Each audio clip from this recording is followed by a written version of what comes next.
प्यारे दोस्तों, बहुत बहुत स्वागत है अभिनंदन है आपके अपने चैनल यूजीसी नेट साहित्य दर्पण में। जैसा कि आप जानते हैं कि हम एनटीए नेट की तैयारी हिंदी विषय से इस चैनल के माध्यम से कर रहे हैं। तो यदि आप चैनल पर न्यू हैं, आप मेरी वीडियोस को पहली बार देख रहे हैं, तो चैनल को सब्सक्राइब कर लीजिए, साथ साथ बेल आइकन को प्रेस कर लीजिए ताकि मेरी हर आने वाली वीडियो का नोटिफिकेशन आपको सबसे पहले प्राप्त हो। और फ्रेंड्स, ये चैनल वैसे भी यूजीसी नेट आपके लिए समर्पित है। जो भी आपको प्रॉब्लम हो, जो भी आप वीडियो मुझसे प्राप्त करना चाहते हैं, तो आप प्लीज़ आप कमेंट करके बता दीजिएगा। और चलते हैं, आज कुछ काल क्रमानुसार प्रश्नोत्तरी संग्रह में लेकर आई हूँ, जो कि जुलाई 2018 से लिए गए हैं। और बात बताना चाहूँगी फ्रेंड्स, आपको इतना भी हार्ड वर्क नहीं करना है, आपको स्मार्ट वर्क करना है, ठीक है। स्मार्ट तरीके से आपने पढ़ने हैं ताकि आप एग्जाम को बहुत अच्छे तरीके से क्वालिफाई कर पाएँ। ऐसा नहीं कि आप 8-10 घंटे पढ़ते रहो, आप डेली की 3 से 4 घंटे भी पढ़ के इसको क्वालिफाई कर सकते हैं। लेकिन पढ़ने का तरीका आपका अलग होना चाहिए। मतलब जो भी आप पढ़ो वो आपके माइंड में रहे। ऐसा नहीं कि आपने जब बुक उठाया तो आपको याद है, जैसे आपने बुक बंद किया वो आप भूल जाते हो। ऐसा नहीं करना है। तो चलिए चलते हैं अपने प्रश्नोत्तर की ओर। बहुत ही इंपॉर्टेंट है। और बता दूं कि आप यदि काल क्रमानुसार सही जोड़ी और कवियों का क्रमानुसार आपको वर्णन देखना है, तो प्रीवियस ईयर प्रश्नों से बेस्ट कुछ भी नहीं है, ठीक है फ्रेंड्स। यदि इनको आप लगाना चाहते हैं यहाँ से आप, तो यदि प्रीवियस ईयर प्रश्नों को आप लगाएंगे तो वो बस उतने ही काफ़ी हैं आपको एग्जाम क्वालिफाई करने के लिए। यदि काल क्रमानुसार प्रश्नों पर आपकी आपको अपनी कमांड बनानी है, ठीक है। तो चलिए चलते हैं। पहला प्रश्न नंबर 41 यहाँ पर है। आप 1 2 3 करके आप जैसा भी समझें। रचना काल की दृष्टि से निम्नलिखित सूफी रचनाओं का हमें सही अनुक्रम लगाना है। तो इसका जो करेक्ट ऑप्शन है पॉइंट 4 नंबर यानी 4 नंबर ऑप्शन करेक्ट है। पहले चंदायन आता है। चंदायन का जो प्रकाशन वर्ष है वो 1379 है, ये मुल्ला दाऊद की है। मृगावती है, ये 1501 इसका प्रकाशन वर्ष है, ये कुतुबुन की है। चित्रावली की बात करूँ तो 1613 ईस्वी इसका प्रकाशन वर्ष है, ये उस्मान की है। और फिर है अनुराग बांसुरी, तो इसका प्रकाशन वर्ष 1364 ईस्वी है, ये नूर मोहम्मद की है। और ये तो न जाने कितनी बार ये रिपीट हो चुकी थी, 5 से 10 बार, कुछ भी कह सकते, बहुत बार एग्जाम में रिपीट होते हैं ये प्रश्न। तो प्लीज आप इसका देख लीजिएगा। फिर नेक्स्ट प्रश्न है, जन्म काल के अनुसार हमें संत कवियों का सही अनुक्रम लगाना है। ये भी इंपॉर्टेंट है, क्योंकि अभी यदि आप हिंदी साहित्य का इतिहास जो आचार्य शुक्ल जी का हम पढ़ रहे हैं, तो वहाँ पर आप यदि मेरी क्लास देखते होंगे तो इनके डाउट भी आपको बहुत जल्द ही क्लियर होने वाले हैं। तो जन्म काल के अनुसार हमें संत कवियों का सही अनुक्रम लगाना है। तो इसका जो करेक्ट ऑप्शन है वो बी नंबर ऑप्शन करेक्ट है। पहले आते हैं गुरु नानक जी। इनका जो जन्म समय है वो 1659 ईस्वी दिया गया है, सॉरी 69 है, 1669 इनका गुरु नानक जी का। फिर आते हैं दादू दयाल, तो इनका है 1544 है। फिर आते हैं सॉरी फ्रेंड्स 1 मिनट। पहले आते हैं गुरु नानक जी, तो इनका जो जन्म समय है वो 1469 है। फिर दादू दयाल का 1544 है। फिर 1574 आता है मलुक दास का, और 1596 आता है सुंदरदास का। ये इनके काल क्रमानुसार जन्म है। तो प्लीज़ आप यदि हिंदी साहित्य का इतिहास अभी मेरी क्लास देख रहे होंगे आचार्य शुक्ल जी की, तो वहाँ से आपके डाउट क्लियर हो जाएंगे। फिर नेक्स्ट प्रश्न है, जन्म काल के अनुसार हमें गृहीत ग्रंथकारों का सही अनुक्रम लगाना है। तो इसका जो करेक्ट ऑप्शन फ्रेंड्स वो बी नंबर ऑप्शन करेक्ट है। पहले भूषण आते हैं, 1613 ईस्वी इनका जन्म समय है।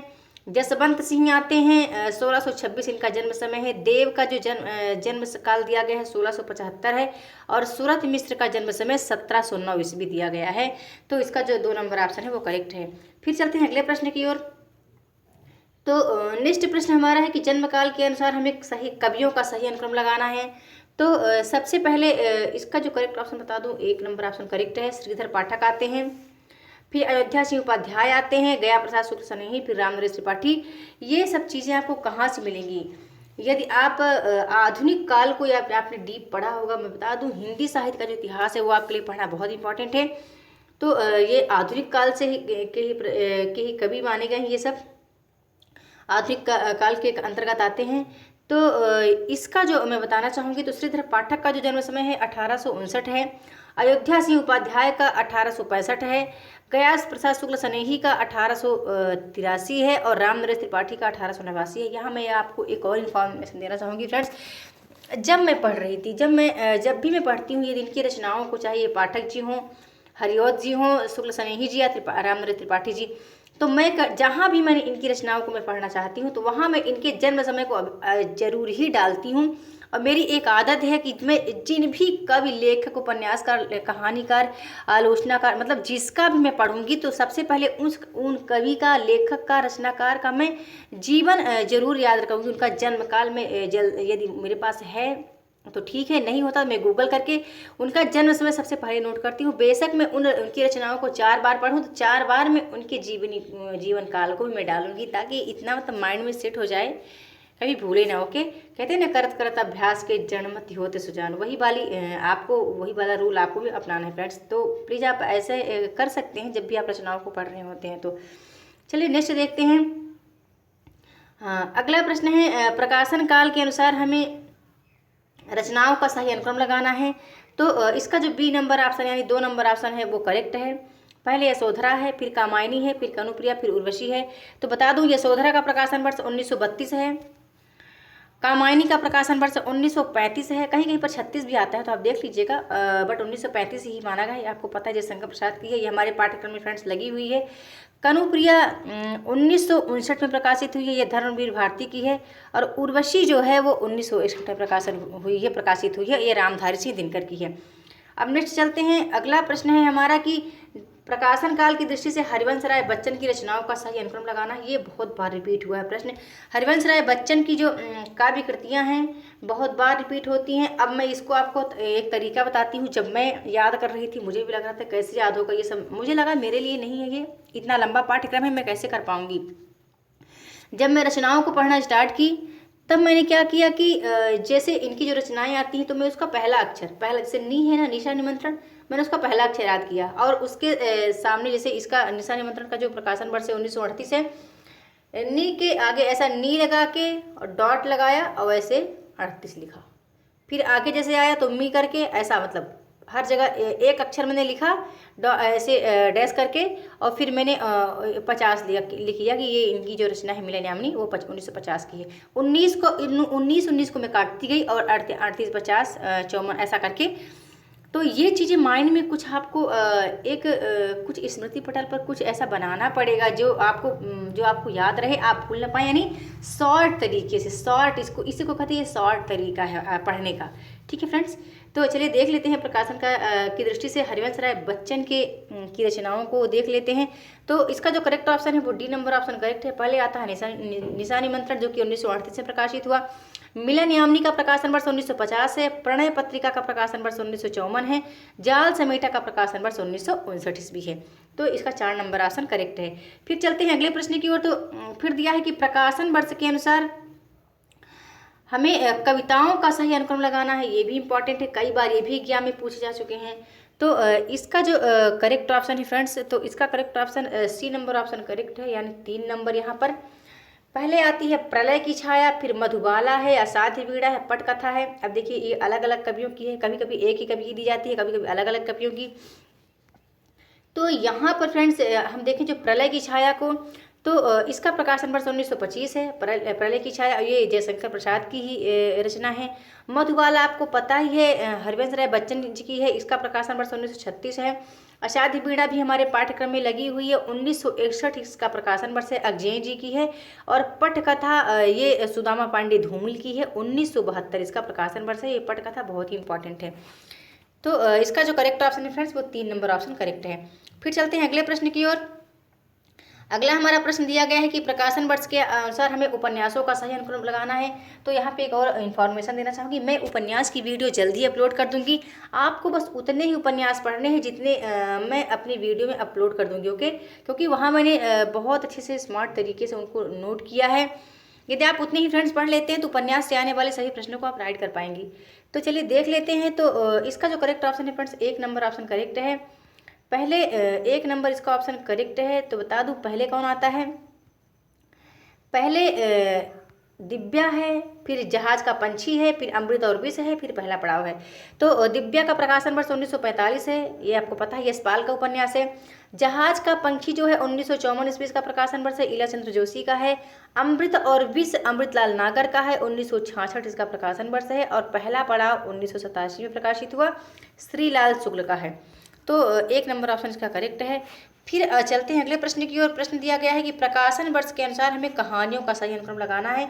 मैंने कहानियों का वीडियो कहानी की अपलोड कर दी है।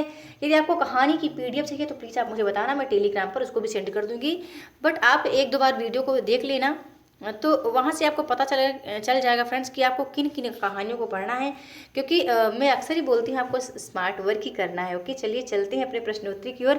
तो हमें देखना है कि इसका जो करेक्ट ऑप्शन है वो कौन सा है। तो फ्रेंड्स इसका करेक्ट ऑप्शन बताना चाहूँगी डी नंबर, यानी 4 नंबर ऑप्शन करेक्ट है। पहले आता है एक टोकरी भर मिट्टी है हमारे पाठ्यक्रम में लगी हुई है, यह कहानी उसने कहा था यह भी है, राजा निर्बंसिया यह भी है, परिंदे यह भी हमारे पाठ्यक्रम में कहानियाँ लगी हुई हैं।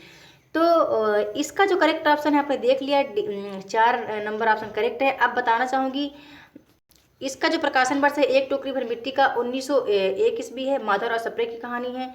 उसने कहा था का प्रकाशन वर्ष 1915 ईस्वी है, चंद्रशेखर शर्मा गुलेरी जी की है। राजा निर्बंसिया कमलेश्वर की है, 1957 ईस्वी इसका प्रकाशन वर्ष है। और परिंदे निर्मल वर्मा की कहानी है, 1960 इसका प्रकाशन वर्ष है। कहीं कहीं पर 1958 भी मिलता है, तो आप 1960 को ही देखिए। यदि 58 आता है तो आप फिर देख लीजिएगा कैसे आंसर करना है। फिर चलते हैं अगले प्रश्न की ओर। हमारा अगला प्रश्न है निबंध संग्रहों का सही अनुक्रम लगाना है। तो इससे भी संबंधित आपकी को यदि वीडियोस देखनी है तो आप चैनल के प्लेलिस्ट में जाकर देख सकते हैं, वहाँ भी मैंने फ्रेंड्स इंपॉर्टेंट ही निबंध लिए हैं। तो इसका जो करेक्ट ऑप्शन है 3 नंबर ऑप्शन करेक्ट है। पहले निबंध आता है श्रृंखला की कड़ियाँ, फिर अशोक के फूल, फिर आस्था और सौंदर्य, फिर कला का जोखिम। अब मैं बता दूं कि श्रृंखला की कड़ियाँ जो हैं ये महादेवी वर्मा का निबंध है, 1942 ईस्वी का प्रकाशन वर्ष है। अशोक के फूल की बात करूं तो 1948 इसका प्रकाशन वर्ष है, हजारी प्रसाद द्विवेदी का निबंध है। आस्था और सौंदर्य 1961 ईस्वी का प्रकाशन वर्ष है, रामविलास शर्मा का निबंध है। और कला का जोखिम निर्मल वर्मा का निबंध है, जिसका प्रकाशन वर्ष 1981 ईस्वी है। तो यदि आपको निबंध से संबंधित वीडियोस देखना है तो आप मेरे चैनल के प्लेलिस्ट में जाके देख लीजिएगा। इसका पीडीएफ में आप बताना कमेंट करके, मैं डाल दूंगी टेलीग्राम पर, यदि आप टेलीग्राम पर ऐड हैं मुझसे। तो चलते हैं, नेक्स्ट प्रश्न दिया गया है प्रकाशन वर्ष के अनुसार हमें जीवनी परक ग्रंथों का सही अनुक्रम लगाना है। तो इसका जो करेक्ट ऑप्शन है फ्रेंड्स, इसका करेक्ट ऑप्शन 4 सही है। पहले आता है कलम का सिपाही, फिर कलम का मजदूर, फिर आवारा मसीहा, फिर व्योमकेश दरवेश। अब बात करती हूँ कि कलम का सिपाही किसका है। तो अमृत राय का है, 1962 ईस्वी का प्रकाशन वर्ष है। और फिर कलम का मजदूर किसका है तो ये मदन गोपाल का है, 1964 ईस्वी का प्रकाशन वर्ष है। आवारा मसीहा 1974 में प्रकाशित हुआ, विष्णु प्रभाकर का है। और व्योमकेश दरवेश जो है 2010 इसका प्रकाशन वर्ष है, विश्वनाथ त्रिपाठी का है। तो जीवनी से संबंधित भी वीडियोज मैंने अपलोड कर दी हैं, आप देख लीजिएगा। यदि इनमें से आप 2 या 3 प्रश्नों को, 2 प्रश्नों या 3 ऑप्शन को आप जानते हैं तो भी आप फ्रेंड्स राइट कर लेंगे। यदि आप मतलब यह चाहिए ये क्रमानुसार लगाने के लिए या फिर आप सही जोड़ी के लिए आए, ठीक है। चलते हैं अगले प्रश्न की ओर। अगला प्रश्न हमारा दिया गया है प्रकाशन वर्ष के अनुसार सुरेंद्र वर्मा के नाटकों का सही अनुक्रम हमें बताना है। तो यदि नाटक से रिलेटेड वीडियोज़ आप देखना चाहते हैं तो भी यहाँ भी मैंने इंपॉर्टेंट ही लिए हैं, आप वहाँ जाकर देख लीजिएगा। मैं इसकी पीडीएफ भी जल्द में अपलोड कर दूँगी टेलीग्राम पर, यदि आप वहाँ मुझे ज्वाइन करते हैं तो वहाँ से आप इसकी पीडीएफ प्राप्त कर लीजिएगा। तो देखते हैं इसका जो करेक्ट ऑप्शन है फ्रेंड्स, तो इसका करेक्ट ऑप्शन 3 नंबर ऑप्शन सही है। पहले सेतुबंधु है, सेतुबंधु का प्रकाशन वर्ष 1972 है। 8वां सर्ग का प्रकाशन वर्ष 1976 है। एक दूनी एक का प्रकाशन वर्ष 1987 है। और रथ का कंगन इसका प्रकाशन वर्ष 2010 है।